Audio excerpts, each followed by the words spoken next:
நாடாளுமன்ற பட்ஜெட் கூட்டத்தொடரையொட்டி இன்று அனைத்து கட்சி கூட்டம் நடைபெற இருக்கிறது. 2025-2026 ஆண்டுக்கான பட்ஜெட் கூட்டத்தொடர் நாளை தொடங்குகிறது.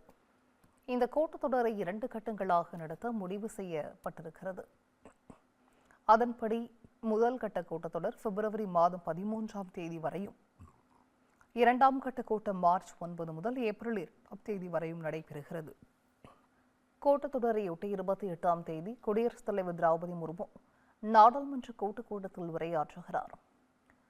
தொடர்ந்து பிப்ரவரி 1ஆம் தேதி பட்ஜெட்டை மத்திய நிதியமைச்சர் நிர்மலா சீதாராமன் தாக்கல் செய்கிறார். இதைத் தொடர்ந்து பிப்ரவரி 2 முதல் 4ஆம் தேதி வரை குடியரசுத் தலைவர் உரைக்கு நன்றி தெரிவிக்கும் தீர்மானம் மீது விவாதம் நடத்தப்படுகிறது. தொடர்ந்து அவை நடவடிக்கைகள் குறித்து முக்கியமான தேசிய பிரச்சினை குறித்து விவாதிக்கவும் இன்று அனைத்து கட்சி கூட்டத்திற்கு மத்திய அரசு அழைப்பு விடுத்திருக்கிறது.